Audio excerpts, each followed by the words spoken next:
Welcome to Plato's Pod. Today is May 16, 2021. This is a live meetup through Toronto Philosophy Meetup, Calgary Philosophy Meetup, and Online Rebels. I'm Eva, coordinating today's meeting. I'm excited to invite James now for today's discussion. What are we discussing about today, James? Well, thank you, Evan. Great to be here on this wonderful, sunny, summery morning here in Toronto, and welcoming those who have been with us before, but also a number of new people, which is great to see. So we're here this morning to discuss Plato's dialogue, the Euthyphro, which is a relatively short dialogue, but I think it follows quite well on our last discussion a few weeks ago on the Critias. And so in the Euthyphro, Plato is looking at our connection with God or the gods, and in particular in the context of piety and what it means to be pious. And there's a number of logical things that he does in this dialogue, which I think are quite interesting. And so we'll look forward to discussing those. And just wanted to remind people, as we talked about last time, after we finished the recording at noon, we'll stay online for those who want to join us for Plato's Cafe. And the idea is that we could just, have an informal, unrecorded discussion, whether it's on the topics that we've discussed in today's session or on any of Plato's other dialogues, or even just philosophy in general. I think it would be interesting to just have that discussion. So anybody who wants to stay online after we finish the recording and then just join us in a casual discussion for a half an hour, that would be great. And then I think we'll think about kind of winding down the podcast for the summer months, just because people get busy and people want to be out doing their own things. But hopefully we'll get another session or two in. I think next I would like to look at the first part of the Theaetetus. The Theaetetus is a very long dialogue, but the first part is the part that deals with the world before motion is brought into the picture, which is in the second part of the Theaetetus. So I think we'll look at the Theaetetus next. So those who want to start reading that, as I said, it's long, but we'll look at the first roughly half of it and see how far we can get.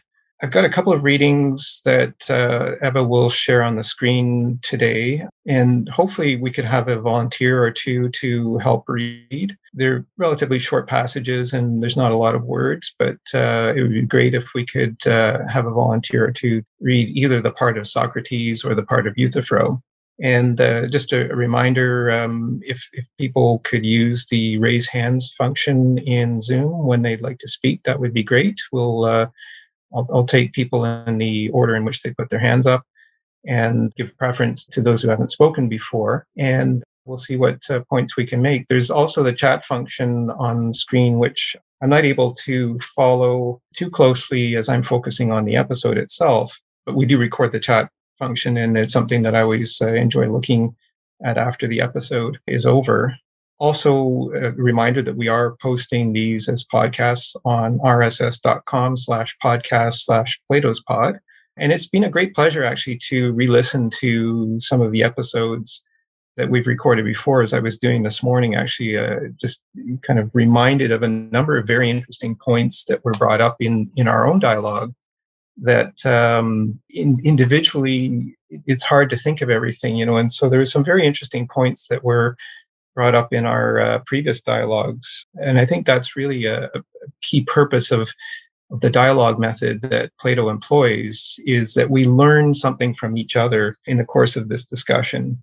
Each of us has our own individual perspectives, and then when we start to bring the perspectives together, it's interesting what new knowledge is derived, what things that we haven't thought of before, how those manage to touch us, and the meaning that it creates when we engage in this dialogue. So definitely encourage everybody to participate, either by sharing in the readings today or just with your thoughts and questions. And then by all means, please do feel free to listen to the recorded podcasts if you'd like afterwards. So welcome again to those returning and who have been with us here before, and a special welcome to a number of new folks who have joined us today. So welcome all to Plato's Pod, and look forward to diving into the discussion on the Euthyphro, which is again about our relationship with God or the gods. Maybe I'll just start the discussion by explaining this screen image that I have on my screen behind me.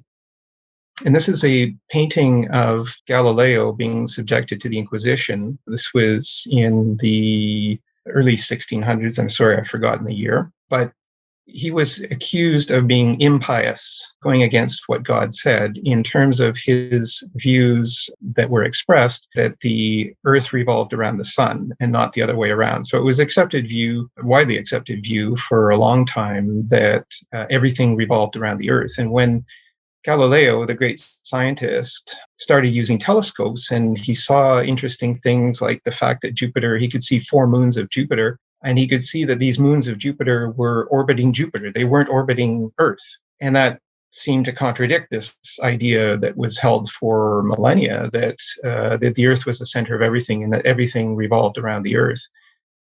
And so that was seen as impious. And the Inquisition subjected Galileo to this questioning, and then they forbid him from publishing his views.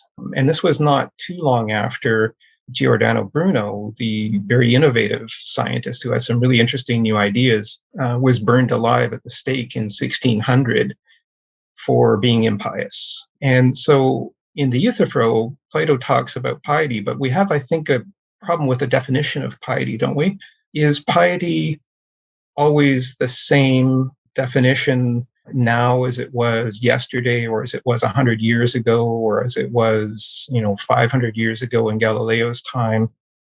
How do we approach the definition of piety and our perception, the meaning of it? And is it always something the same? And I just wanted to maybe just start the discussion off with that, and this idea that the whole dramatic setup in this dialogue, which is where Socrates meets Euthyphro, who is about to prosecute his father for murder and for being impious. And I'm just wondering what people think about piety and how we define piety and what it means to be pious. Were there any particular things in the dialogue that struck you about this idea and this meaning, and how we apply that meaning, whether it's in the context of Galileo and the Inquisition in the screen image behind me, because that was a long time in the past and maybe we know a lot more now? Or are there any other contexts, historical contexts, that we can think of that really affect our understanding of the meaning of piety? I wonder if anybody has any thoughts on that. There's an interesting thing that the dialogue starts with, and I just maybe, Eva, if you could just share the screen, the first page on the screen of the reading, and while we're doing that, we'll take Moshe. Moshe, you have a thought? I had a thought in 1981, and it was so uncomfortable, I've never thought again. But to talk about piety, I think it's you can get some clarity about piety by what impiety is. And you're right. I mean, the meanings have changed. And the old classical Greek or Platonic idea of impiety was was the idea that man could have the same knowledge as God, and because man is so different from God, that the possibility that man could have the same knowledge as God was impious, and we also know, well, at least platonically from the Phaedrus, and I've come back to this several times, that the gods are only the gods by their closeness, their proximity to the forms. And so as we gain greater knowledge of the forms, we become like the god, not the anthropomorphic God of the Judeo-Christian tradition, but the God of what Plato meant by God. At the time of Galileo, this idea of God and knowledge of what God had been co-opted by the church, and now the church had an official stand on a number of scientific things, and clearly they were out of their logical bounds by doing that. I mean, people who are experts on religion should be consulted for their expertise on religion, but not their expertise on physics or chemistry or biology or anything like that. It's not their thing. And the other way around, to go and talk to go and talk to a medical doctor about God. Well, they're medical doctors. They didn't study that. So at the time of Galileo, piety was doing what the church said, and impiety was doing something against the church. Today in the 20th century or 21st century, I don't know if we have a clear idea of what piety is at all. The whole idea of some sort of reverence or holiness has been sort of whitewashed out of our cultural thinking, except for some small or smaller pockets. So those are my remarks. I think we gain a little knowledge of what piety is by understanding impiety, and it certainly has changed from the time of the Greeks to Galileo to now. Well, thank you. And you used a key word there is understanding. And we talked last episode, actually, when we talked about the Critias, about the nature of understanding and this idea that understanding maybe requires some sort of a harmony. I think that was maybe Greg who talked about harmony and understanding last episode.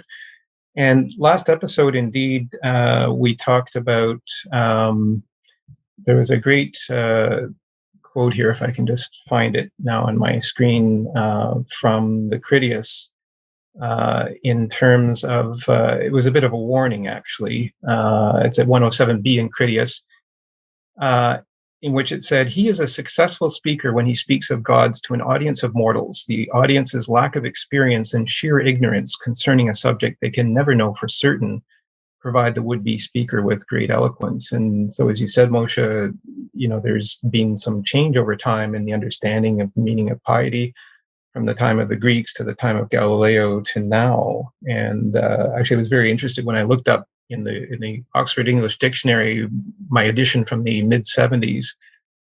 There's actually a definition of piety that is a negative definition. One of the definitions is actually in the negative sense that calling somebody pious is a bit of an ironic or accusatory expression, a way of saying that maybe they are being overly judgmental.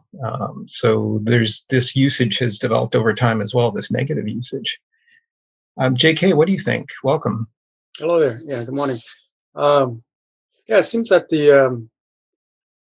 during that time that they were, when they were having this discussion about piety, there's the gods, right, who are supposed to be models of piety, but they were a little bit at times, they're more powerful beings than humans, and for that reason they were supposed to be a model of what what is best. But they were also kind of unruly too, right? They sometimes behave, in their own way, and so maybe that was kind of misleading people like Euthyphro into a kind of misunderstanding what pious means. I don't know, because I think it's a kind of a cultural thing, like in other cultures you have more of you have this familiar piety, right? You have a piety based on family relations, that you're supposed to respect your elders, right, in the family, and that extends out into the rest of society. And piety, is understood in this way. But at that time, the gods are kind of transcendent, and like the forms, right? And so maybe it's a little bit more difficult to understand, and it becomes ambiguous what piety is. So I think that's what the discussion is about. What is piety? And I was a little confused too by even at the end what the kind of arguments that Socrates is offering about what piety is, and relating it to geometry and mathematics. It's so how did it, so to me, I'm not clear what he meant by Socrates meant by piety either. Thank you. And I think, as always, Socrates leaves us somewhat bewildered and wanting to question more without giving us a definite answer. But I think that's something that I think can continue to be discussed for a long time. And I guess that's part of the benefit of discussion that I was talking about at the outset. And you touched on the idea that the gods don't necessarily agree among themselves all the time, and that's discussed directly in this dialogue. There's the passage at 8b. In which Socrates says, "So it is in no way surprising if your present action, namely punishing your father, may be pleasing to Zeus, but displeasing to Cronus and Uranus, pleasing to Hephaestus, but displeasing to Hera, and so with any other gods who differ from each other on this subject."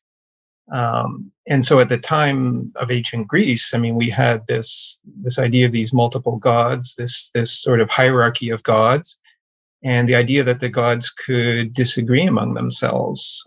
And so, how are we to find a single form or a general form of piety if the gods themselves are in disagreement? And so, this occupies some of the train of discussion in the dialogue. So, thank you for bringing that up. That idea of the disagreement among the gods.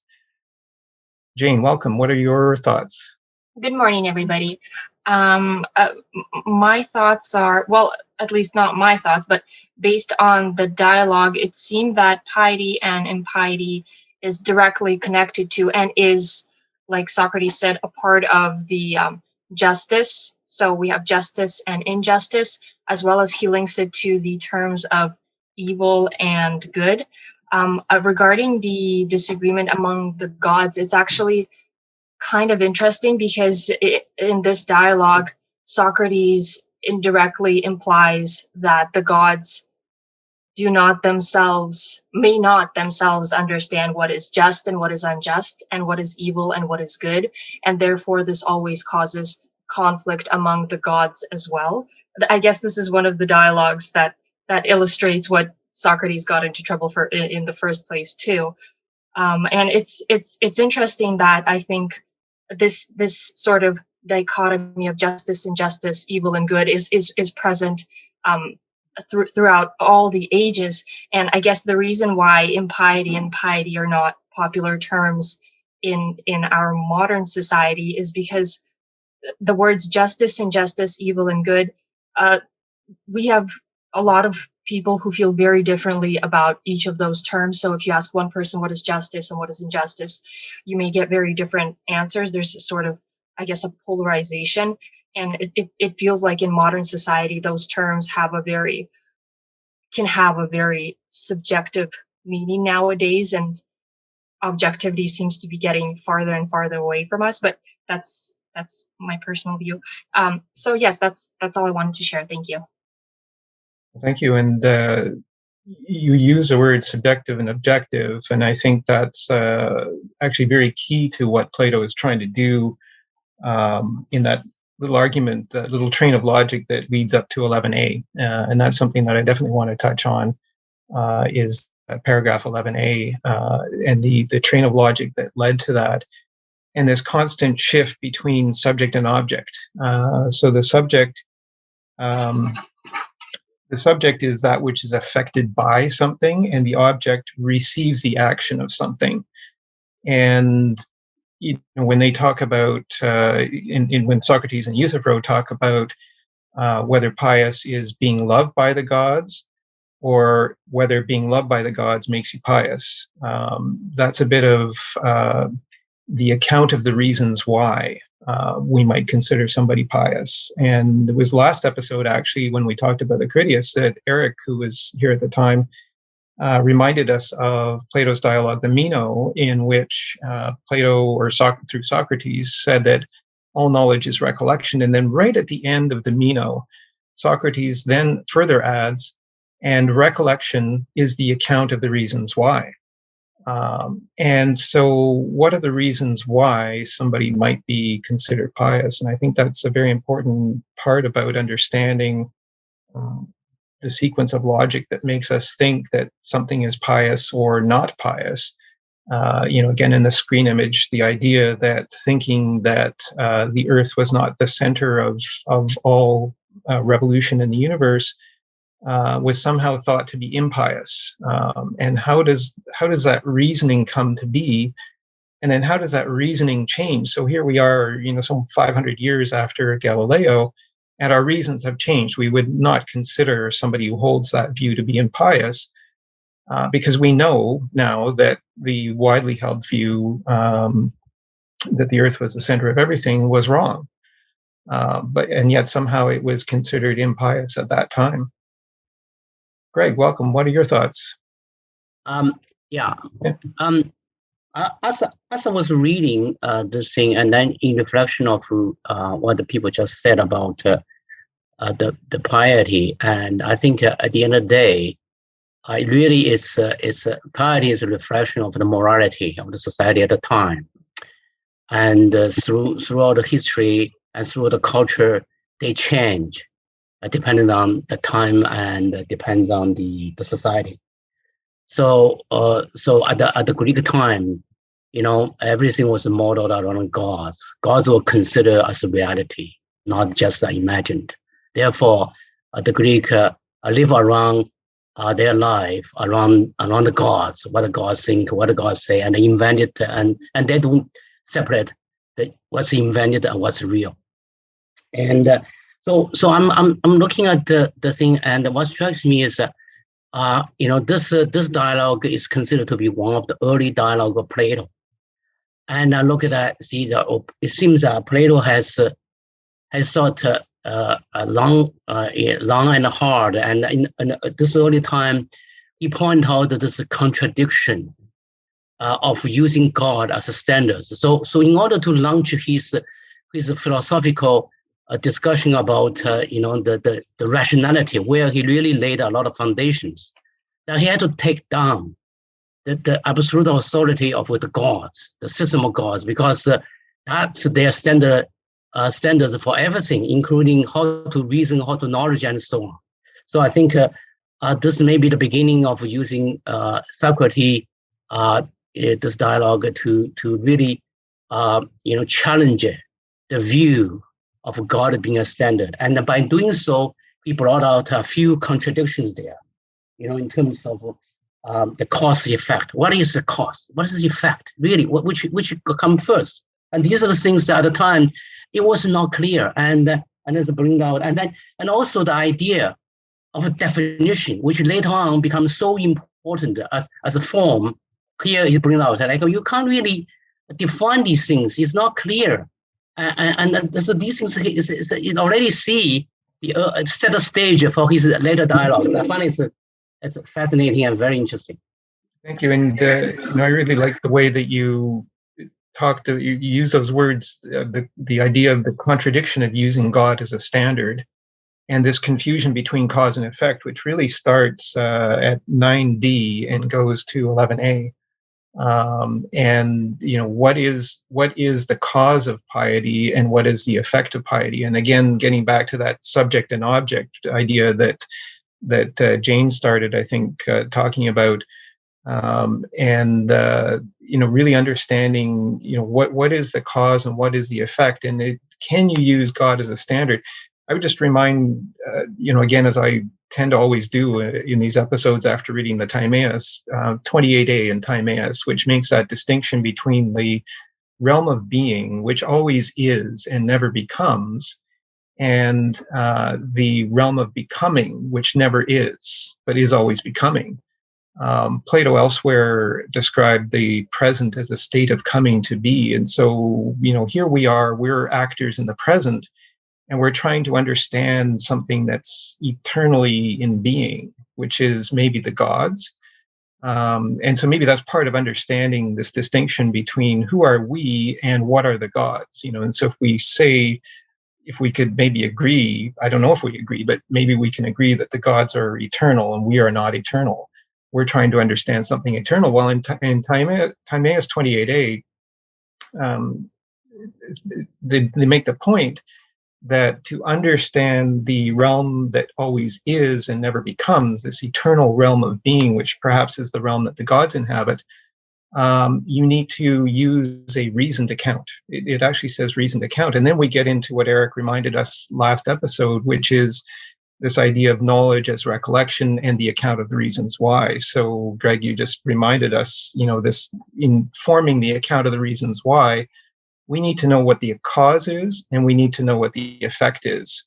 And we need to know who we are compared to who the gods are. So a very powerful point that you just made, and thank you for that. And then we'll go on to JK. Welcome, JK. What are your thoughts? Yeah, I was just thinking about this idea of the cause and effect, and we talked about the leader and the led, and so forth, and maybe this idea of that we love, what we believe loves us, right? And we love to be loved, and so if we have an idea that we that we can latch on to, that gives us a sense of being loved, or then that's what we believe is pious, and what is holy. So maybe that's what he's getting at, that we're we're getting away from what the truth of what is pious by being misled by this idea that we have somehow latched onto. Mm-hmm. I'm not sure. Yeah, I mean this idea that piety is some sort of fixed thing that doesn't change over time and isn't subject to our interpretation. Somehow it's, as Greg said, this idea that, if you use God as the standard, then how do you understand what God is? And so I think there's a warning here. And Eva, if you would just display that first page, I just thought I would just read that part from the beginning of the Euthyphro at 2c. And this is where, before they get into the argument that JK just referred to, Socrates is just explaining his own prosecution, or the prosecution that Meletus is bringing against him. And this would, of course, lead to the apology, the famous trial of Socrates, and then to the Phaedo, to the death of Socrates. So here Socrates is foreshadowing his own demise as a physical being, but not necessarily as a soul of ideas that has affected us throughout time ever since. And so this is in 2c of the Euthyphro, and Socrates is saying, what charge? So he's talking about the charge that Meletus brought against him. He says, what charge? A not ignoble one, I think. For it is no small thing for a young man, Meletus was young, to have knowledge of such an important subject being piety, and having claimed that Socrates, or having accused Socrates of being impious. He says he knows how our young men are corrupted and who corrupts them. He is likely to be wise, and when he sees my ignorance corrupting his contemporaries, he proceeds to accuse me to the city as to their mother. I think he is the only one of our public men to start out the right way, for it is right to care first that the young should be as good as possible, just as a good farmer is likely to take care of the young plants first, and of the others later. So too, Meletus first gets rid of us who corrupt the young shoots, as he says, and then afterwards he will obviously take care of the older ones and become a source of great blessing for the city, as seems likely to happen to one who started out this way. And I love this passage. I mean, it's right at the start of the dialogue, but you can see the irony that Socrates is putting here for one who starts out this way. And one who starts out this way, I think he's referring to assumptions that Meletus is making about what piety is and what piety is not. And it was on these assumptions that Meletus accused Socrates of impiety. And it was for those reasons eventually that Socrates would be put to death. And so this is, I think, a bit of a warning. And then we saw the warnings again in the Critias, which we discussed last time, this idea that anybody can make grand speeches about, what the gods are and what piety is. to an audience of people who can't possibly know for certain what it is, because to understand what it is, we need to make an account of the reasons why. So I thought this was a very interesting beginning to this dialogue, and something that really reflected a warning about making assumptions about that which we cannot know for sure. And so it really goes to the nature of knowledge, doesn't it? What it is, what is it to know something? What is it to know what piety is, if you don't know what piety is not? So maybe you need to know all of it, and to know all of that, that's maybe where we need the account of the reasons why. So maybe having touched on the idea of that that logical sequence, Eva, I'm just wondering if you could go to the third page, which is reading number 2. And I'm just wondering if there would be a volunteer or two. I could read one of the parts if we don't have 2 volunteers, but it'd be great if we could get 1 volunteer at least to read just this short passage. And if we could have 1 person playing the role of Socrates and 1 playing the role of Euthyphro. And then we can maybe just discuss this last part of this section that leads to this kind of logical sequence that gets them into some sort of disagreement. Euthyphro starts with an assumption and then finds out that his assumption isn't necessarily correct. And this seems to happen all the time when Socrates speaks to people. It certainly happened to Meno in that dialogue. The Meno that I mentioned earlier, the idea that Meno at the beginning thought he knew what virtue was.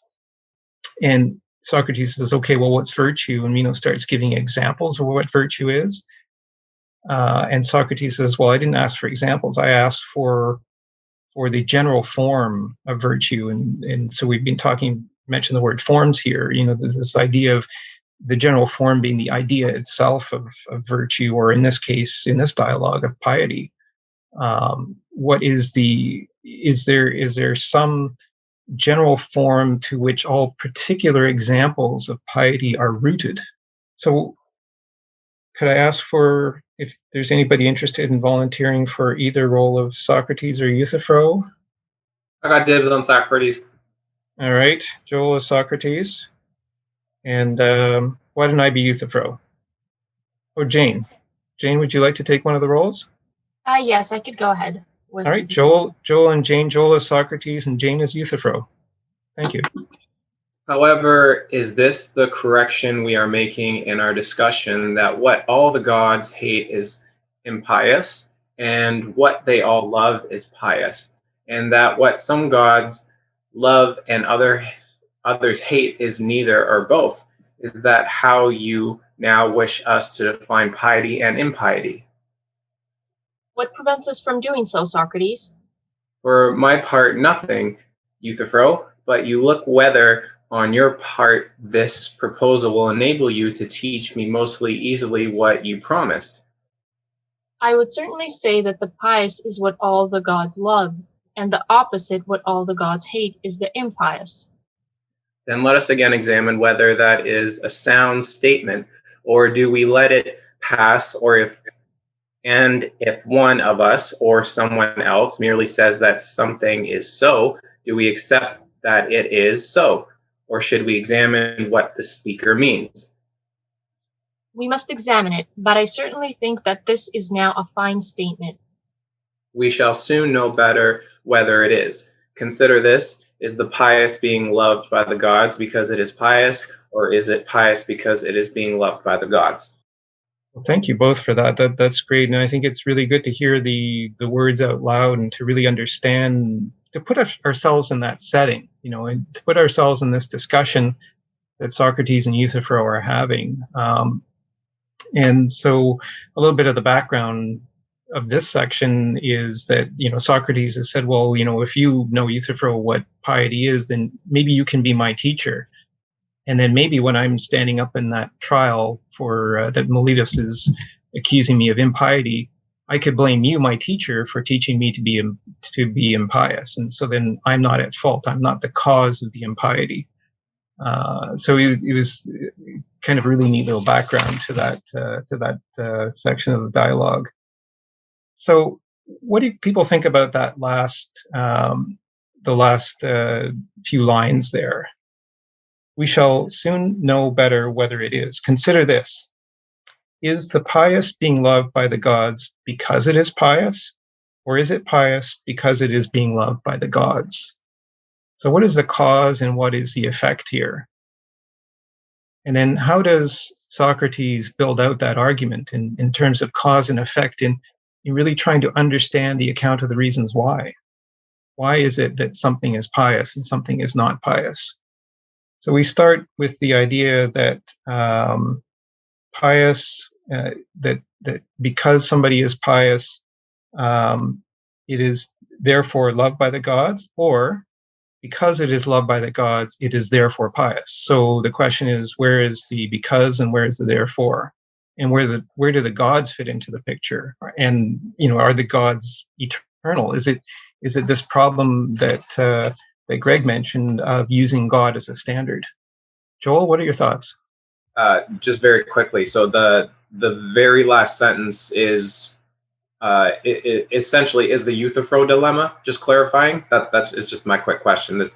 That last sentence is that couple thousand-year prolong of that moral question. A good question. Yeah, I think that's really central to the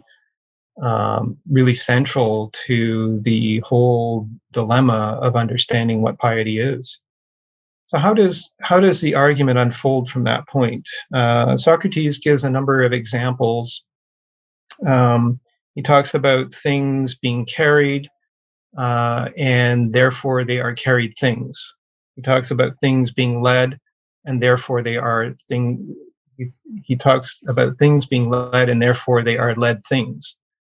There's a few other examples. Moshe, your thoughts?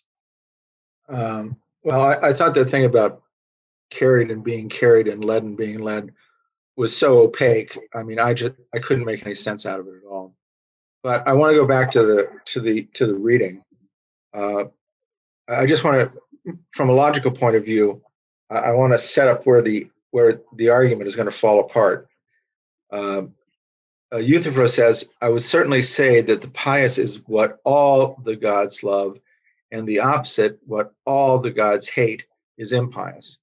Now, we call that a universal quantifier. That all means every single one of the gods is going to have to be on board with this. Okay, every single one of the gods has to agree about what piety is, and everyone also agrees about what impiety is. And you can, from this point, defeat almost any argument because the equation has been already made between the gods and man that the gods have differing opinions on things, just as man has different opinions on things, and the places where everybody agrees would be on statements of fact and statements of what we call later a priori knowledge, like knowledge of mathematics. But where they disagree are on things like love and justice and beauty and things like that. So Euthyphro is being set up from the very beginning with this idea that all the gods have to be able to agree. Thank you, and I like the term that you use, universal qualifier. I think that's how you said it, and it's quantifier. Or quantifier, yeah.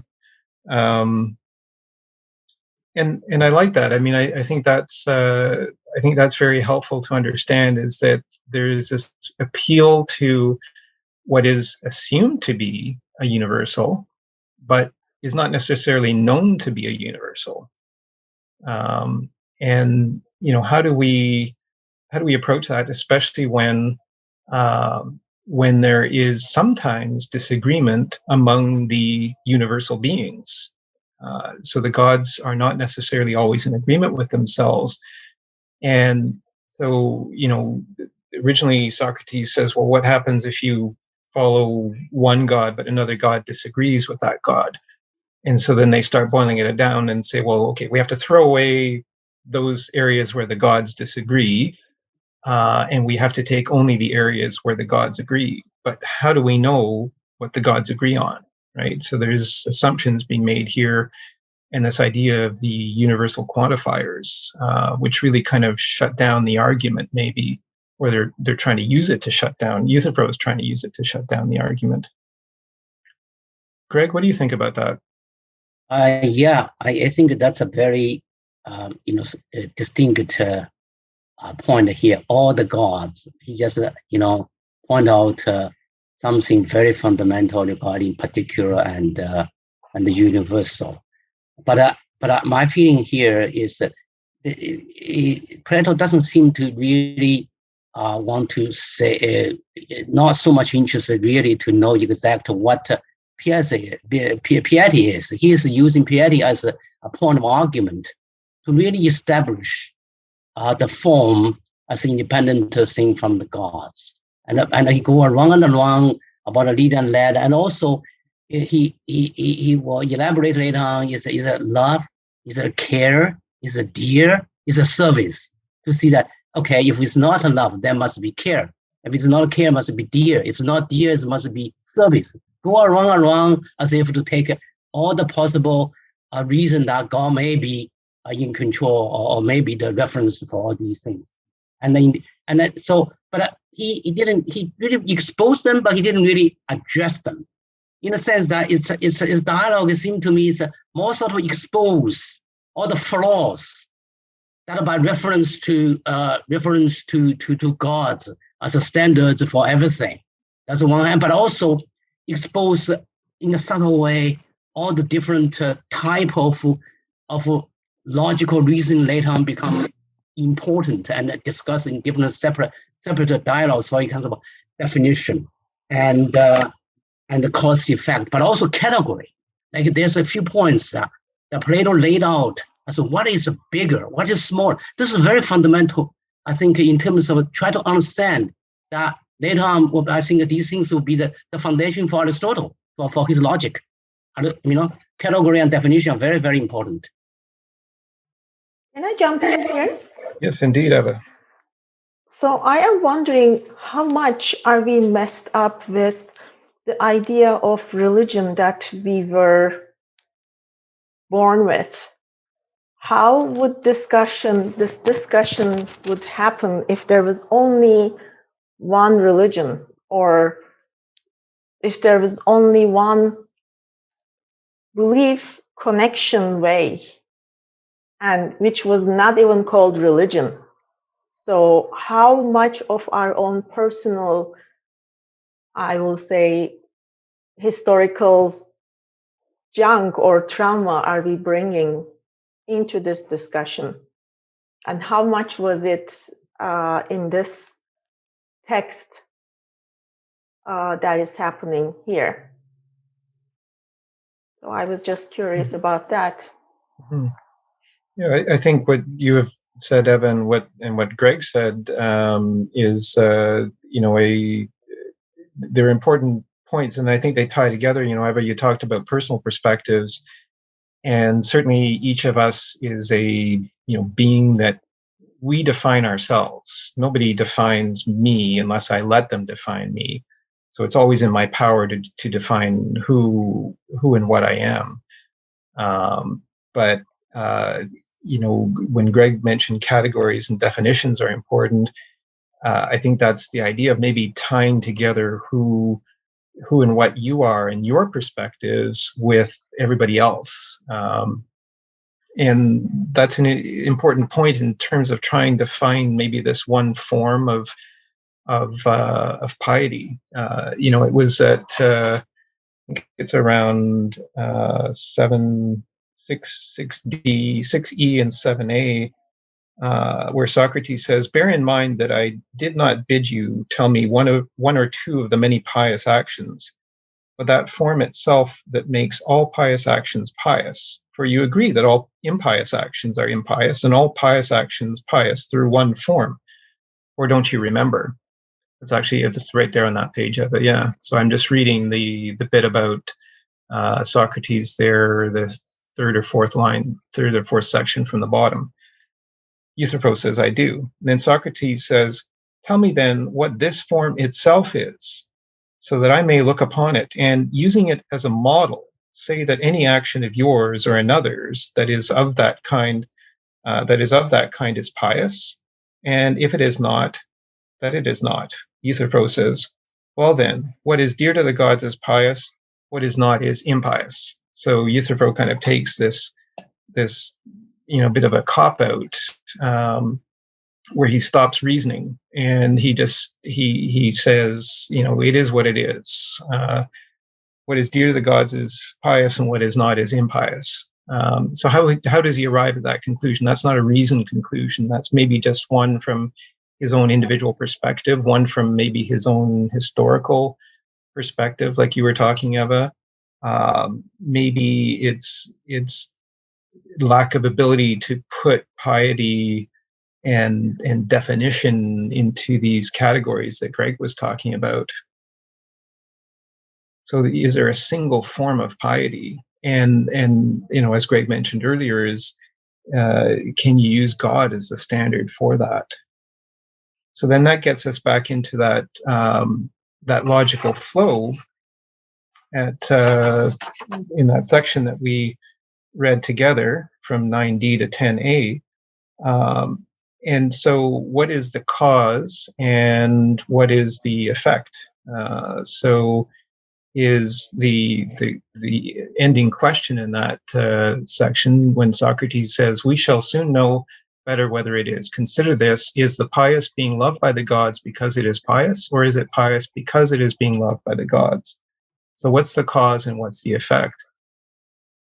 And, cause and effect is the difference between, or cause and effect, we need to consider the difference between subject and object, which I mentioned earlier. The idea that the subject is that which is affected by something.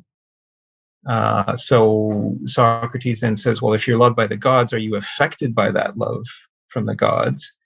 And the object receives the action. So are you the object of the gods' love, or are you the subject of the gods' love? And I think that's an especially important distinction to make, because I think Socrates then, says that if we can't separate the subject from the object, it winds up being like the statues of Daedalus. So again, he brings in the statue of Daedalus motif, which he brought in Meno. These statues that were so lifelike that they seem to almost run around on themselves, and they keep going around and around, and nobody was tying them down. So he uses that kind of as a metaphor for knowledge. But this idea of separating the subject from the object, I thought was particularly interesting. So what does he do in this logical sequence? So first he says, is that which is being carried is a carried thing? And they say, yes, it is. That which is being led, is it a led thing? Yes, it is. That which is being seen, it is a thing seen. That which is being loved by a god is a god-loved thing. So in the very first instance, in each of those little logical connections, the subject is the thing that is the action of being. So there's an action of being carried, being led, being seen, being loved by God, right? So that's the subject. And then the object in each of the cases is the thing. So we have the carried thing because it is being carried.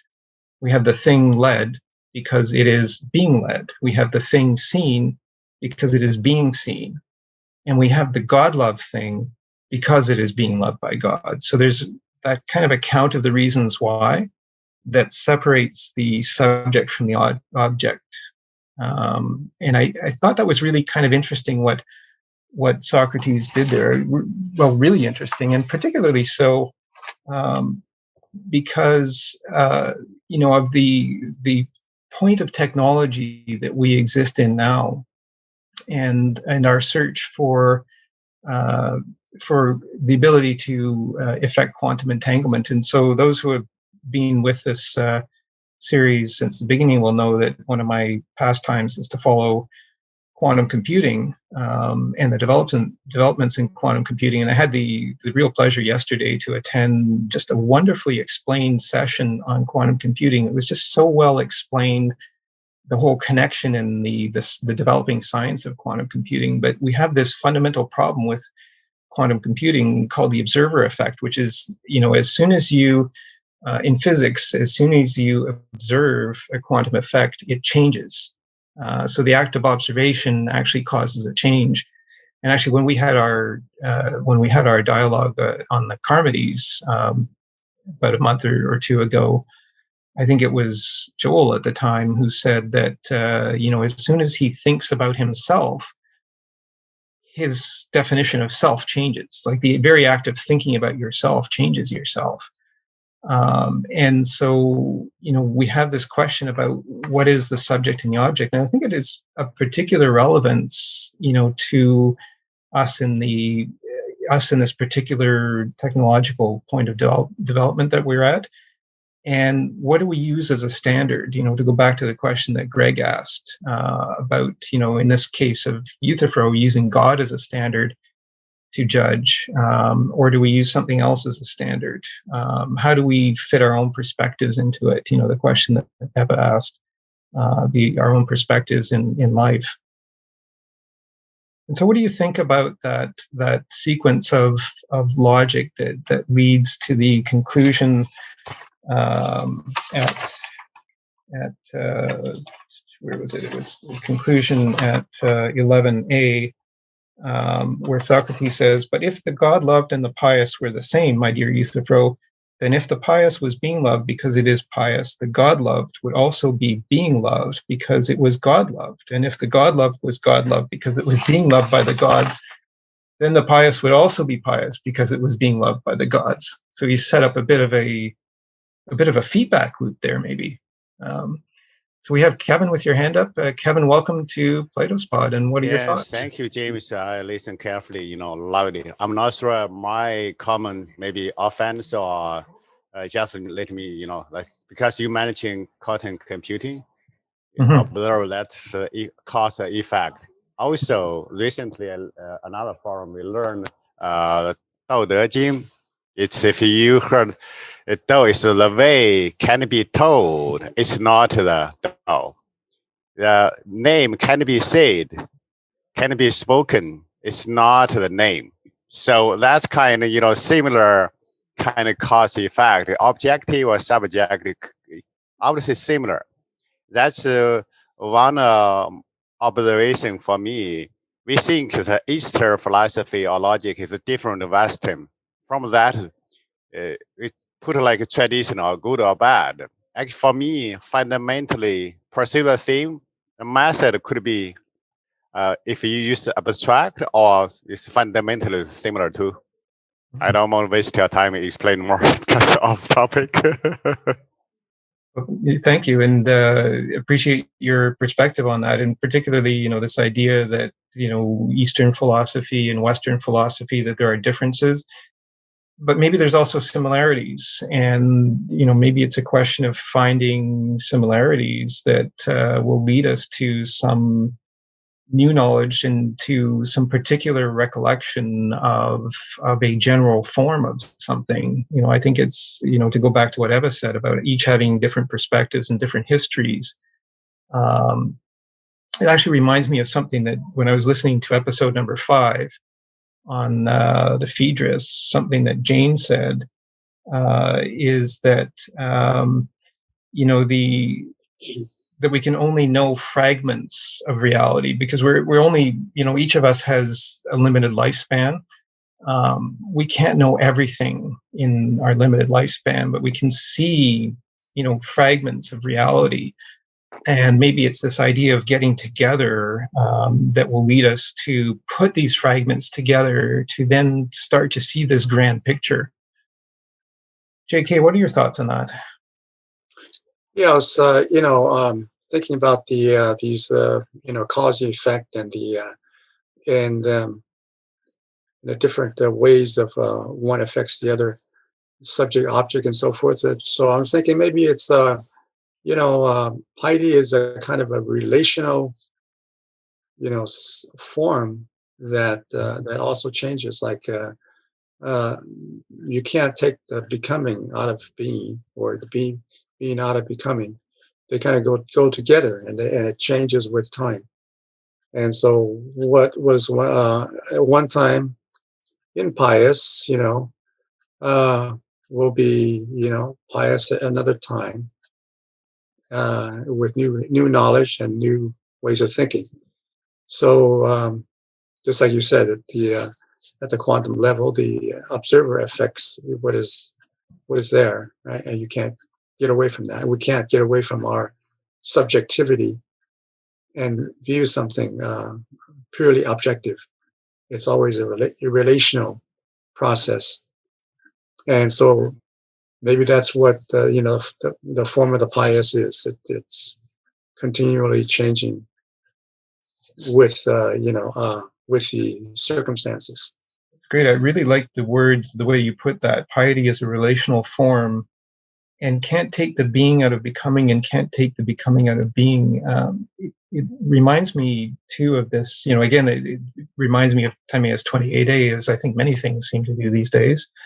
But it reminds me too of our last discussion on the Critias, and this idea that there is a divine portion in people. So remembering the Critias was that story of Atlantis, and the Atlanteans were this wonderful civilization. They operated in harmony for a long time, and then they started to lose their divine portion. That word, that phrase, divine portion, was used. And maybe that kind of just speaks to what you just said, JK, in terms of can't take the being out of becoming and can't take the becoming out of being. There's always this divine portion, if we think of that as relating to the realm of being, that which always is and never becomes, but that portion stays in us, as long as we let it stay in us. But in the case of the Atlanteans, when we talked about Critias, they lost enough of that divine portion. It was mixed with too much mortality, too much assumptions, too much rigid definition, those rules written down in stone, that they lost that. And they went from a state of order to a state of disorder. And that was why the Atlanteans fell, or so goes the story. So I really like the way you put that. And I really like the way it ties to what we learned about the Atlanteans in our last episode. Kevin, what are your thoughts on that? Thank you. I'm going to another approach, just post idea. It's like a dog. It's coexist, like a yin and a yang. It's like a cause effect at the same time. For example, in mathematics, we have a Mandelbrot set, and complex numbers is also closely, explaining this such thing. For example, it's I square equal to -1. In high school, we never talk about this. You go into engineer level, you get more and more. All makes sense. It's coexist. I like that, that word coexisting, existing at the same time, and you use some particularly mathematical concepts. I mean, you started by talking about the yin and the yang, and there's this wonderful diagram of a circle with, half of it being dark and the other half being light, and there's some very interesting mathematics. You mentioned the Mandelbrot set, which is fractal geometry, and certainly Plato is all about geometry, as is quantum computing and the qubit, which with quantum computing will operate. It's fundamentally geometric. But the Mandelbrot set, is an interesting idea of fractal geometry, and if there is this divine portion in us, how does that divine portion fraction into each and every one of us? Each and every one of us contains a fraction or a fractal of that divine portion, and how do we preserve that fractal or that fraction and not lose that? And I think Plato's view would be that dialogue is key to that, and that idea of sharing perspectives, because each of us, again with that idea that Jay mentioned a few episodes ago, was each of us is only seeing a little fraction or a fractal of reality. And how do we take all of those fractions and how do we put them into something that speaks some sort of sense? does it relate to science itself? You know, the nature of science itself is and this again talks about our episode on the Charmides, which was on science. But the Charmides was, asked the question, is there a science of self? We have all of these other sciences. We have the sciences, we have, combinatorics, for example, science that combines mathematics and geometry. Kevin, you mentioned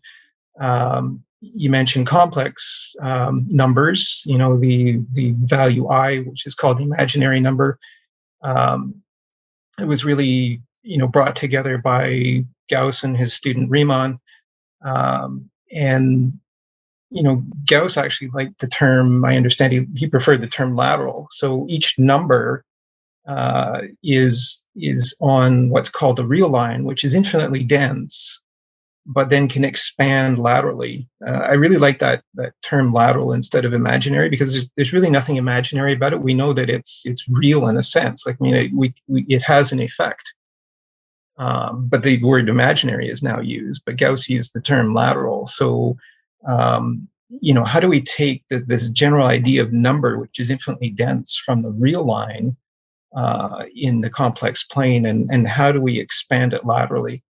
I think that's a great, you use the term, Kevin, coexist, and I think that's a great idea, actually, that ties that mathematical concept of the complex plane together. But I think it has a real relevance to this discussion. If we think of the gods as these eternal beings that always are and never become, then maybe that's something that is, that kind of infinitely dense, analogy of the real line in the complex plane. It's never subject to dilution. Each of us gets a part of it, but we can never have the whole of it. And maybe that's why in Timaeus 28a, when they were talking about the realm of being, that which always is and never becomes, the only way you can understand that is through making a reason to count. And the reason to count, I think, is what Socrates was trying to do with Euthyphro between 9b and 11a, is to try to understand what's the subject and the object, what is the cause and what is the effect. Maybe we can have a look here at the last reading, Eva, if you would go to the last page there. Yeah, that would be great. And again, just wondering if these are relatively short sections, if I could have any volunteers to read this particular passage, again, between Socrates and Euthyphro. I could do one of the roles, if somebody could do the other. I'd love to do Euthyphro. Okay. Okay, I'll be Socrates. Excellent. Thank you. To sacrifice is to make a gift to the gods, whereas to pray is to beg from the gods. Definitely Socrates. It would follow from this statement that piety would be a knowledge of how to give to and beg from the gods. You understand what I said very well, Socrates. That is because I am so desirous of your wisdom, and I concentrate my mind on it, so that no word of yours may fall to the ground. But tell me, what is this service to the gods? You say it is to beg from them and to give to them. I do. And to beg correctly would be to ask from them things that we need. What else? And to give correctly is to give them what they need from us. For it would not be skillful to bring gifts to anyone that are in no way needed. True, Socrates. Piety would then be a sort of trading skill between gods and men. Trading, yes, if you prefer to call it that. I prefer nothing unless it is true. But tell me, what benefit do the gods derive from the gifts they receive from us? Well, thank you both for that. That's very much appreciated. And I think here we have this idea, again, if we're using the gods as a standard for piety, what is it that the gods would want from us in our expression of piety? And so maybe we can tie this into this idea of cause and effect here. What is the cause of what the gods are looking from us, and what is the effect? Just wondering what people think about this section and this idea of piety as being some sort of a trait. If we're pious, does that get us some sort of special favor that we get if we're not pious? And again, do the gods love us because we're pious, or is it because we are pious that we are loved by the gods? And so, is it this kind of trade that's going on here, or is there something wrong with this idea of the trade? Moshe, what are your thoughts? I just want to point out that in the Joet translation of this dialogue, affairs of trade is translated, or trade is translated as affairs of business, which makes the terms of this make it very vulgar, and it's important to point out the histrionics of this. I think so, in order to be able to understand what Socrates is getting at. Mm-hmm. I appreciate that, and it's good to remind constantly that the translation is really, and this is something I learned from one of our earlier episodes, that the idea that translation is according to meaning,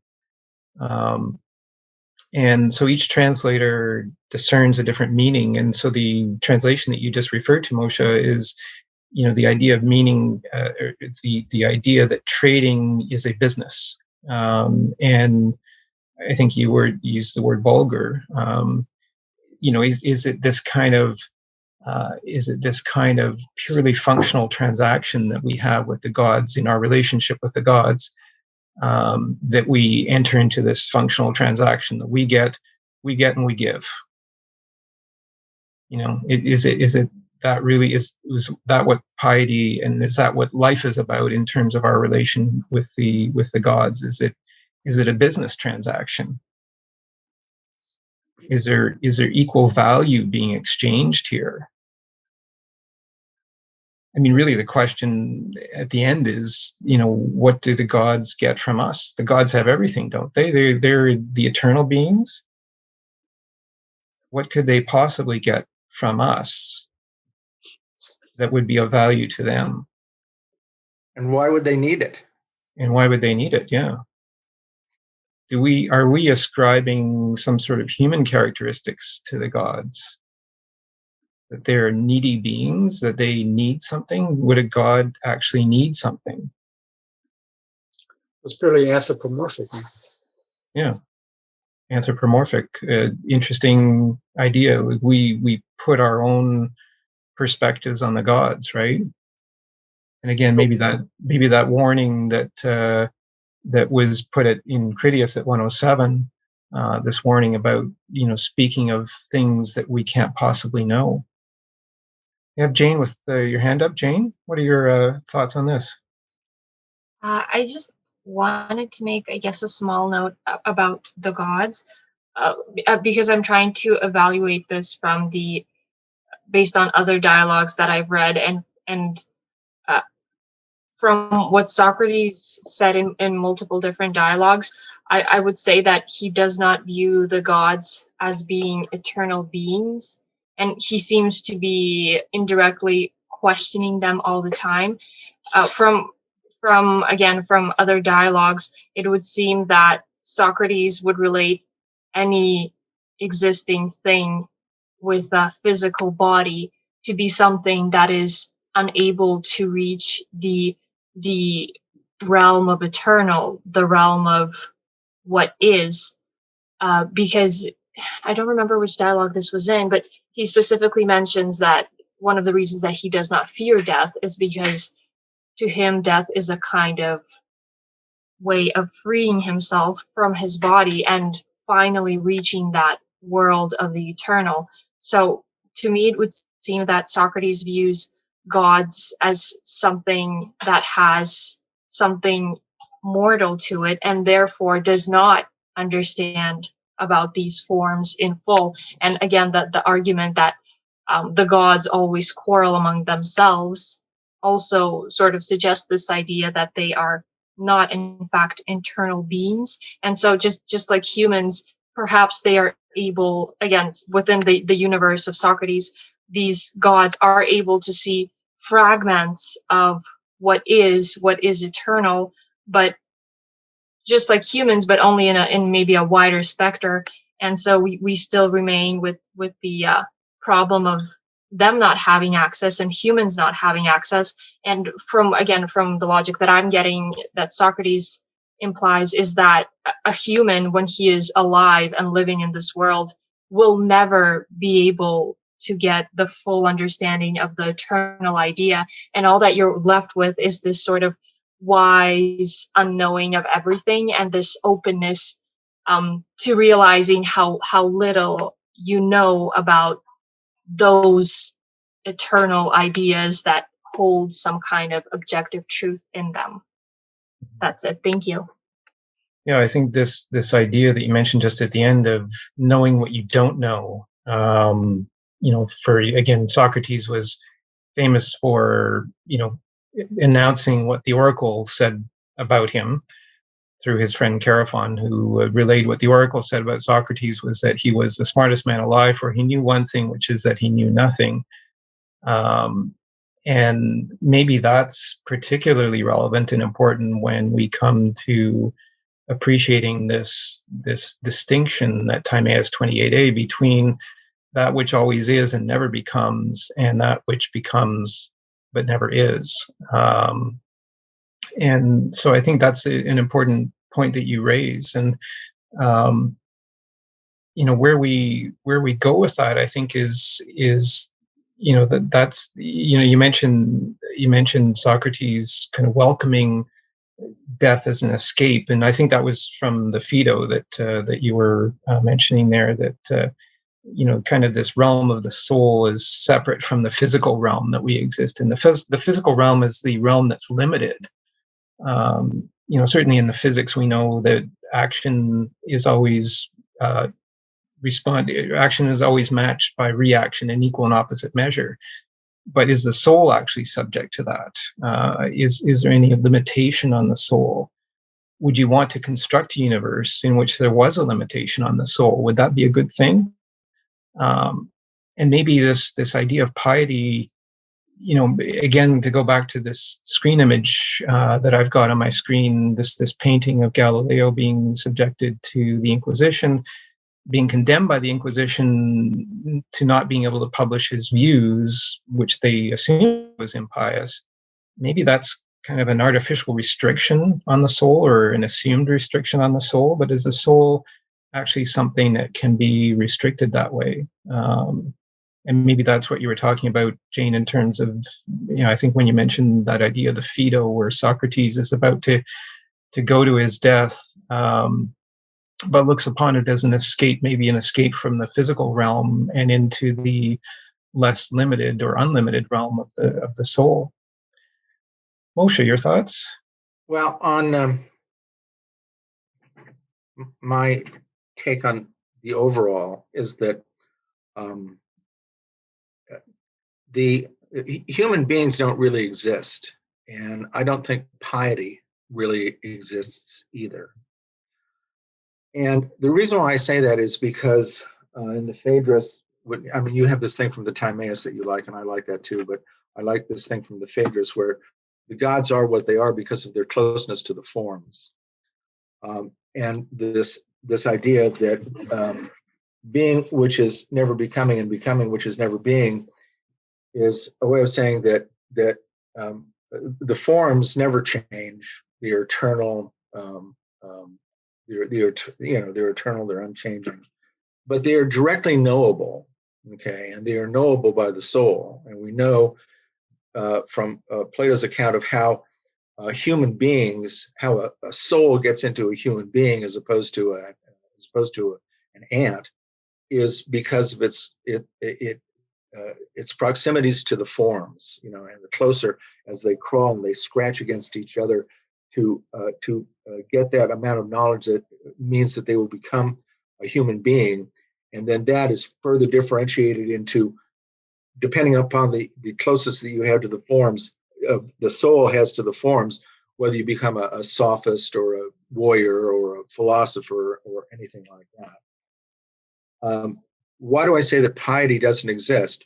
Because if we're saying that the soul is the thing that exists and that the soul gets into the human being becomes and dies, but the soul doesn't, because the soul goes back and scratches again to come into some other physical reality, some sort of physical existence. I don't want to use the word reality because I want to equate that to what Plato took reality to be, which was the forms.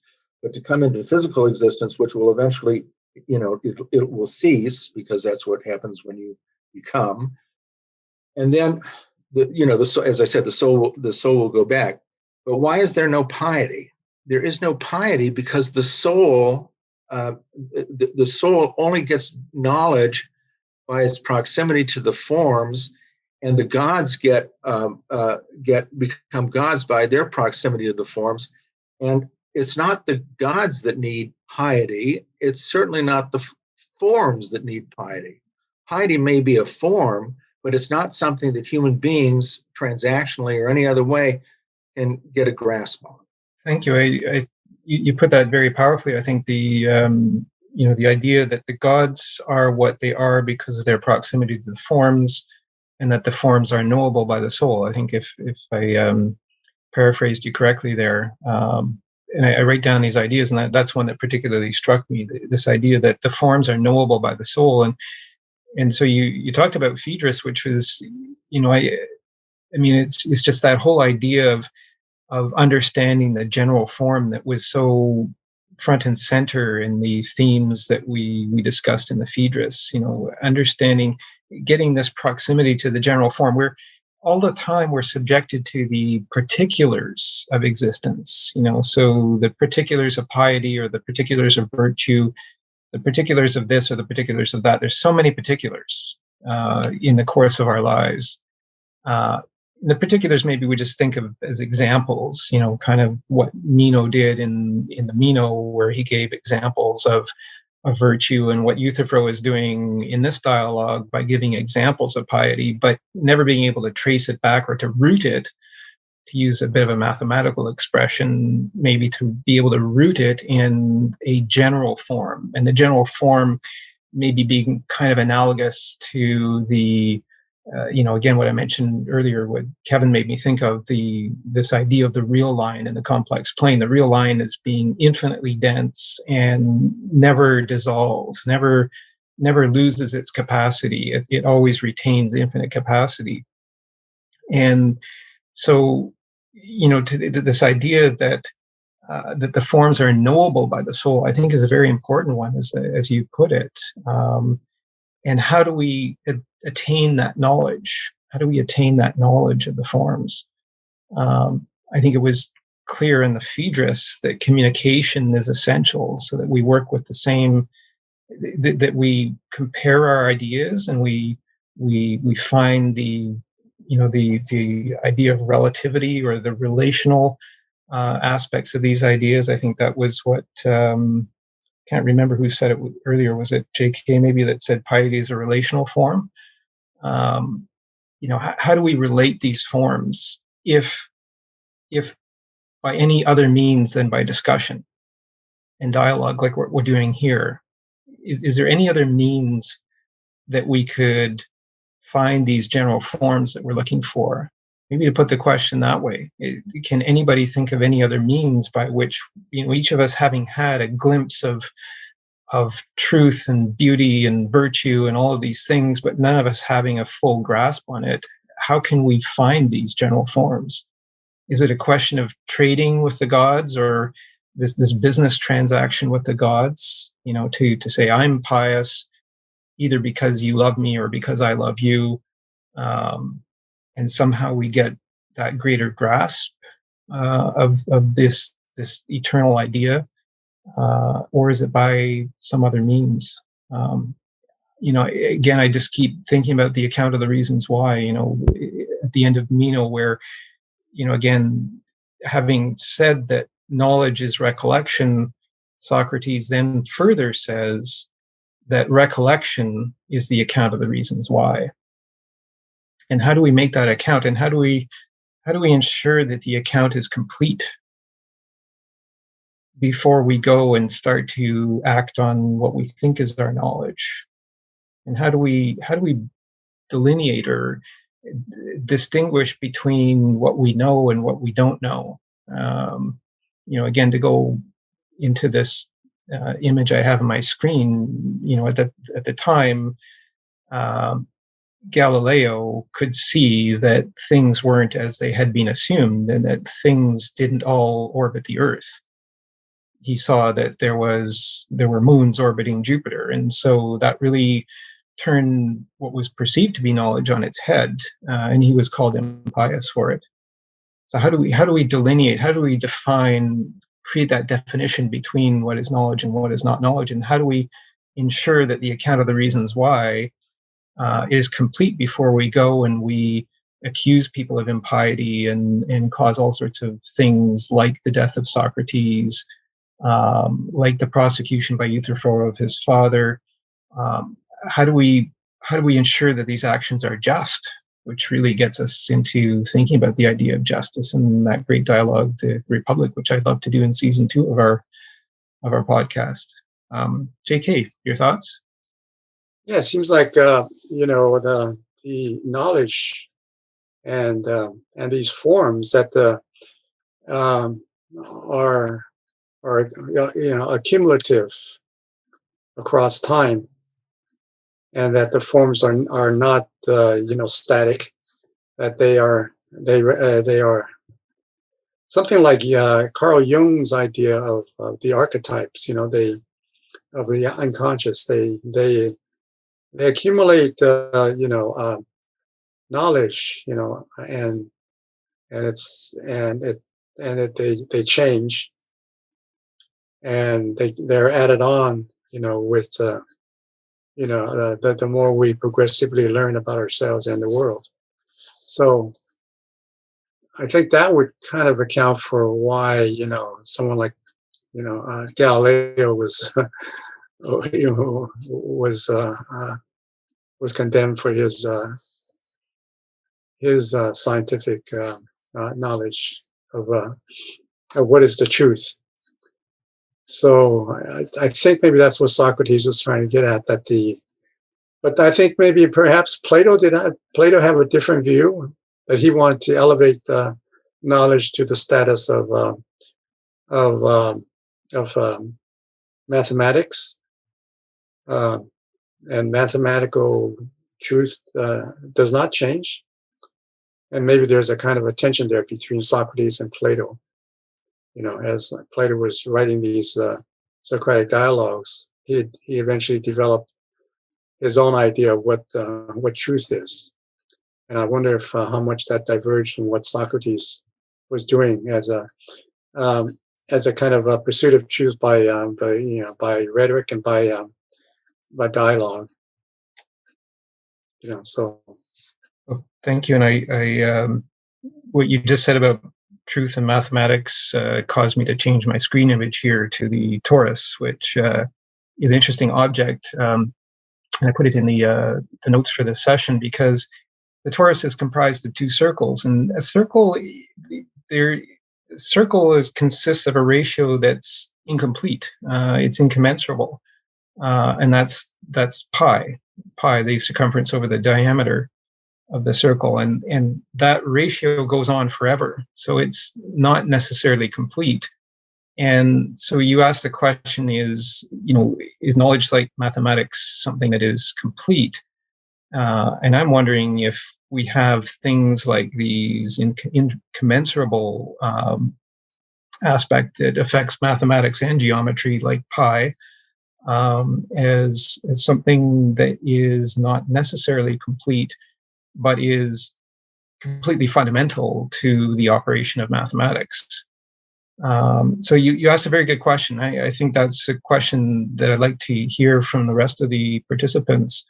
Is knowledge definite and unchanging, and is that something that Plato thought knowledge was, or not?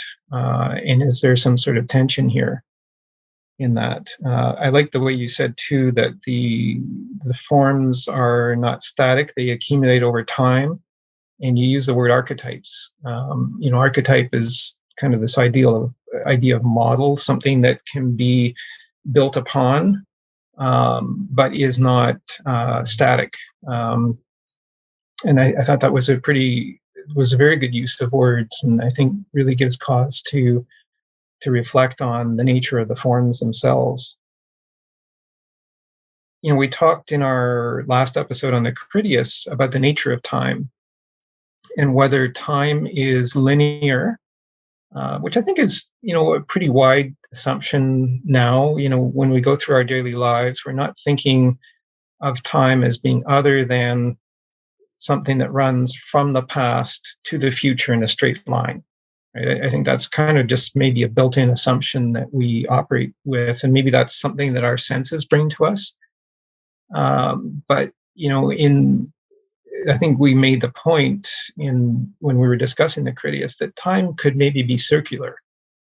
Time goes in circles, and I think that's maybe what in Timaeus, when Plato first started talking about Atlantis, he started talking about Atlantis at the beginning of the Timaeus, and then he continued the discussion in the Critias. But at the beginning of the Timaeus, he talked about these cycles of creation and destruction over time. And he talked about great fires and great floods that have destroyed ancient civilizations. And we know, as I mentioned, I think the last episode, we know that there was, for example, an asteroid that hit off the coast of Mexico about, I think it was 200 million years ago, that caused such a firestorm from the release of energy on its impact that it wiped out almost all of the existence across the planet. We know that these cycles of destruction happen periodically and that memory is lost. We have to recreate memory over time. And there was that great, sequence where Solon goes to visit the Egyptian priests and was told about this ancient civilization Atlantis that had been forgotten, some 9,600 years maybe before Plato's time or before Socrates' time. So I like this idea of, this accumulation over time, and that time may not be a linear thing. It may be something that is circular. And a circle has no beginning and no end. And I think that's a key to understanding maybe the connection between geometry and Plato's philosophy, which was, I think, based on geometry. He was a geometer. Moshe, you have your hand up. What are your thoughts on this? There we go. Okay. I always find this particular podcast that you do to be very stimulating. So thanks for the work. I want to point out that I want to point out when you're talking about the relational nature of time, I don't want to get too hung up on that. Let me just point out, you keep saying that time goes forward, okay? Well, our clocks would work just as accurately if they went backward. And the formulas of physics work perfectly, whether their time is going forward or backward. I mean, we're simply accustomed to seeing it go from 1 to 12, but it could as functionally go from 12 to 1. Okay, and that doesn't lead to any sort of strange physics. It might lead to strange experience. We might be in sort of a Merlin sort of situation where we're grown. We start out old and we grow young, and we keep trying to figure this out. But I want to point out that even if time is linear, it doesn't have to go forward. It can go backward. The second thing is about pi, and pi. If we acknowledge that there is something that there are actual infinite collections, then at the standpoint at the from the perspective of the forms, what Spinoza used to talk about from the perspective of eternity, pi would be an actual infinite collection. It wouldn't. It would be infinite, but it wouldn't be something that you could always add one more to. It would completely be there. If you're looking, it's possible it could completely be there if you're looking at it from the standpoint of eternity. So I want to make those two observations. The third observation that I want to make is that Socrates is not removed completely from the pre-Socratic materialists. Okay, that the materialists, going back, from Thales to Anaximander and the development of materialism into atomism, and then you had the Pythagorean turn toward mathematics, and we get the idea of the eternal. But in Anaxagoras, we have the idea of mind in nature as comes out. The argument is that mind can be seen in nature in the form of reason. Okay, and why do we say that? Because in nature we can see an order. Okay, it is a cosmos. It's an ordered thing. And how do we see order in humanity? Well, we see order in humanity, or we see reason in humanity in politics, because in politics you see men, women organizing themselves using reason. So it follows from reason, reason, the logi, being understood by nous, is manifest in human existence in politics. And politics, if we take a look at some of the other thinkers like Aristotle, is something that is done by individual men. So we conclude from that individuals have reason and have the capacity to reason. So that is why, as human beings, we want to exploit that reason and use that to understand what reality is. Those are just my observations. Well, thank you very much. The Platonic turn, by the way, is that Plato had broken away. He's even further detached from the materialists than Socrates is, and he is now describing what reality is, because reality to him has to be something eternal, beautiful, permanent, infinite, non-changing. Okay, and that's what he's giving us and what we're trying to struggle with. But it comes from a material basis. Well, thank you, and I appreciate the support on the stimulation that you're finding from these sessions, and I get as much stimulation from the participants, I think, as I hope I provide. But I learn something new every time, and I think what you just said is an example of that.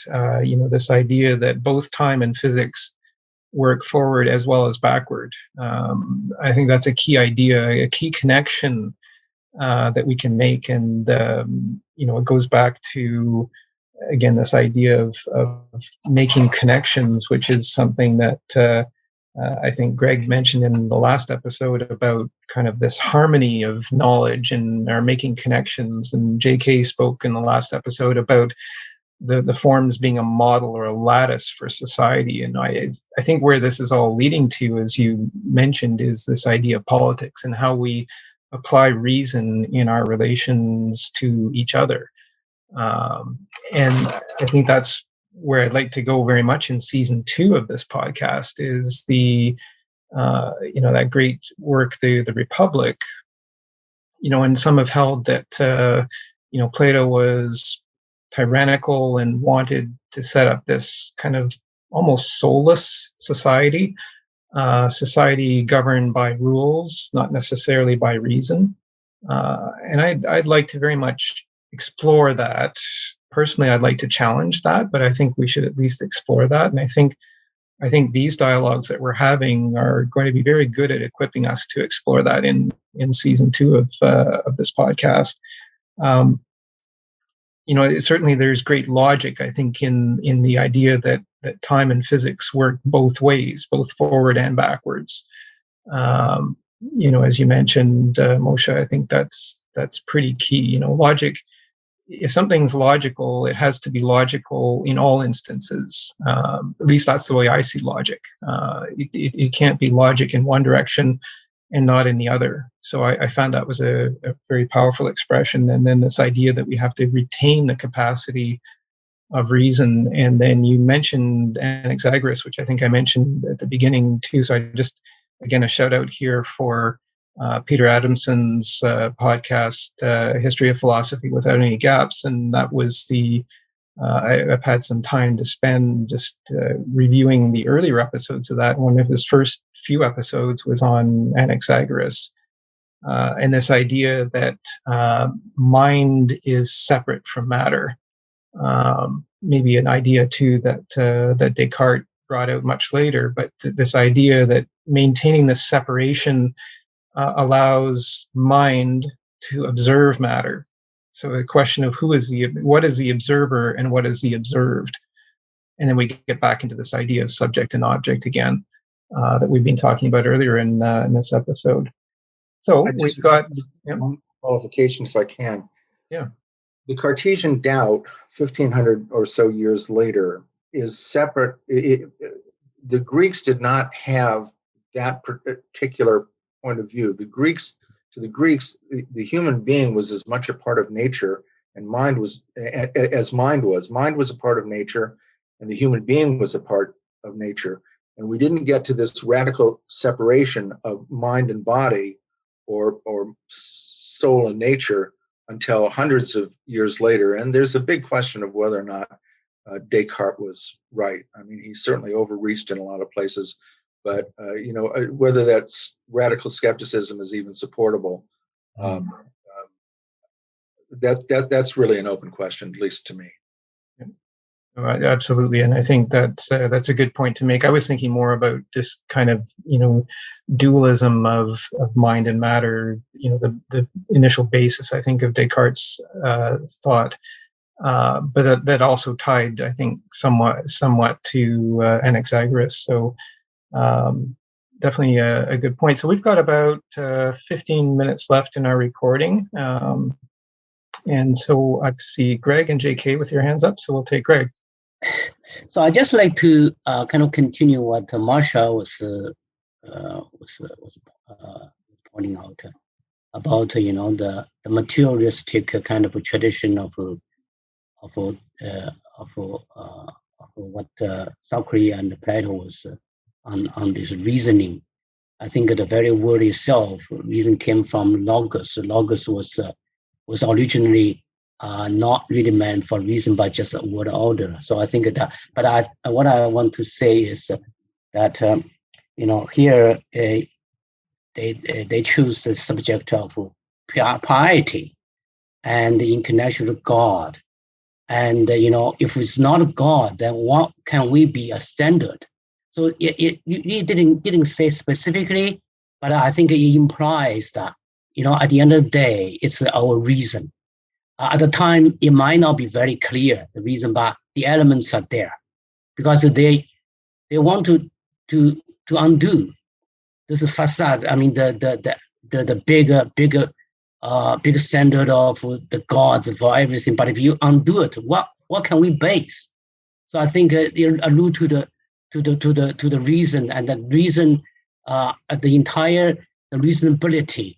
The method of reasoning was going to take another 100 years. I mean, like another 50 years also until Aristotle completed. But Plato and Socrates started the journey, pointed to the definition and the category and a number of other things, and towards the this complete logical reasoning to allow the people to really get what is knowledge, and then to really to be able to seek truth. Because otherwise, truth is just a name. How you gonna get it? How do you know truth? What is truth? And what's the relation between knowledge and truth? And that's all kind of you see the elements already starting this dialogue.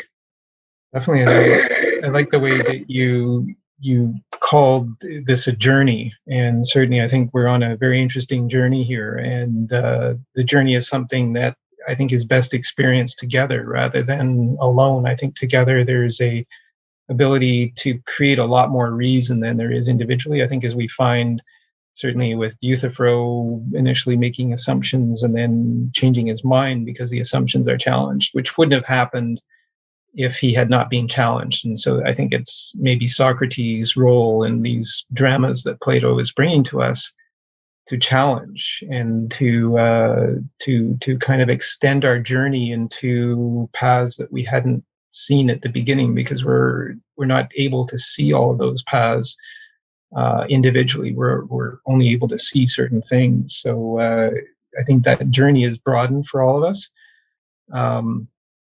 And certainly you mentioned the word logos and the question of the order of in which knowledge occurs. And I think that's fundamental to the account of the reasons why. And again, to this question that is brought up in Euthyphro 10d to 11a, this idea of what is the cause and what is the effect, what is the subject and what is the object. And if the pious person is both the subject and the object, in 11a, I think Socrates really kind of says that it's a bit of a feedback loop, which, to tie it into the realm of quantum computing, a feedback loop is not something that you want to create in quantum computing. As we get this fantastic technology, we need to understand the difference between subject and object. So I really like the way you put some of those ideas. JK, over to you. Yeah, I wanted to, talk about this idea of time. You said that time is circular, and or it's a straight line. So it seems like there are two images of time, and I think the Stoics had these two images of time, the chronos and the ion.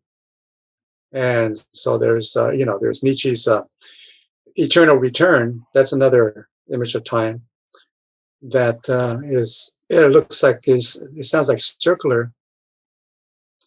I'm not sure if it's a straight line or a circular, but if it's a return, but it's a return of not the same, but the difference, then of course, and so that could be, it could be neither circular or a straight line.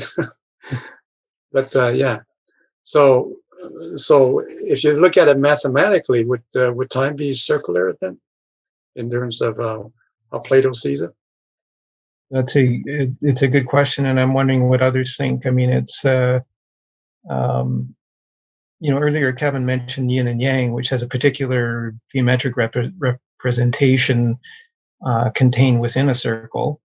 Can you have differences within a circle, but not at the circumference of the circle? The circumference of the circle is continuous, right? So you've got a continuum at the circumference, but inside maybe you can have lots of differences, lots of peaks and valleys inside the circle. And certainly I think in three-dimensional geometry and in mathematical combinatorics, which involves the complex plane and combining mathematics and geometry, I think we see many examples of those peaks and valleys. But at the end of the day, pi is pi, right? So pi goes on forever, and is the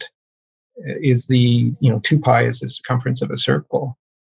So maybe pi is kind of that analogy of something that is infinite, not defined, continuous, but can contain difference I mean, you used the word difference, which I thought was an interesting point, and I don't know if others have any thoughts on that, and whether Plato had any specific views on that. Jane, your ideas? James, I'm not going to be able to comment on your mathematical perception of view of this, because I just don't have the background for that. But to the general question of time and how we perceive it, at least based on the way that I perceive time, it's not exactly linear. It's always, and I guess things, oh, sorry about that, things that we attribute to time, like the change of seasons, like the way that the day comes and goes, it's all circular. So we're seeing circular motion of time in a lot of aspects that we attribute to time. But despite being that circular motion, there's also this sense of progression that happens to the circular motion itself. I hope that's making sense. And so in a way, if we look at it as a picture, it could look like, it could resemble a spiral, because you're having these circular motions that are also moving, progressing throughout time. And by moving or progressing, it could be positive development change, or it could be negative development or change. That's it. That's all I want to say. Thank you. Well, thanks, Jane. And you certainly gave, I think, a powerful analogy with the word spiral. And if you think of, maybe the circle, the circumference doesn't change, and a circle is defined as that which has no beginning and no ending. But if you increase or decrease the scope of the circle, make it increase the radius or decrease the radius of the circle, and then you start to get multiple circles working together, then you start to maybe think in your mind, well, okay, maybe there's a spiral, and maybe these circles are starting to go in one direction or another, and maybe that's kind of what we do with our reasons, is the reasons that we apply, and the causes and effects that we ascribe to things like piety in this dialogue, or any of the other topics that Plato has talked about. Maybe that kind of creates a direction that spirals, or creates a course of logic that spirals in one direction or the other. And so maybe that's that kind of capacity of reason that we retain in ourselves, is that ability to create those spirals, to increase or decrease the scope of the circles. If time works in a circular fashion, or at least if time has no beginning and no end, which I think is what our experience kind of tells us. It just, the past becomes the present, becomes the future, becomes the past, becomes the present, becomes the future. It's this continuous cycle. How do we get differences in that cycle, and yet time continues? So I think it's a fascinating subject, and fascinating to think of time that way, as something that's not just a straight line, something other than a straight line, and maybe a circle, and something that we can certainly explore either with some specific mathematics and geometry, or with analogy, because I think analogy is a perfectly valid way to go for those who don't have specific mathematical or geometric knowledge, but certainly all of us experience the effects of mathematics and geometry in our everyday lives, and so we can make analogies, I think, that are perfectly acceptable. And I think Plato would be perfectly happy for analogies to be made in the course of dialogue. So I think it's been a great discussion. I wanted to thank everybody. I mean, boy, I've got a whole page full of notes from today's session that have really caused me to think in some of the particular words that have been used, and in the connections that have been made. And I think, again, the idea of knowledge as this kind of harmony of connections, which we talked about last time, is really coming to the forefront here. And very much looking forward to our next discussion on the Theaetetus, which I think will take it to another level. So wanted to thank everybody for participating, and just remind everybody that we'll keep the session open after the recording ends for Plato's Cafe, just for a casual discussion for those who would like to stick around and talk about the Euthyphro or any of the other dialogues that we've looked at, or just philosophy in general. I think that would be great to connect that way. And in the meantime, I will pass it over to Eva to end the official recording part of the session. Eva? Thank you, Joe, for joining us, friends. Thank you, James, for preparing all this discussion and managing the open discussion. Please stay for Plato's Cafe now, which will not be recorded. Why? Because sometimes we enjoy unrecorded discussions with friends. Until next time, friends. Bye.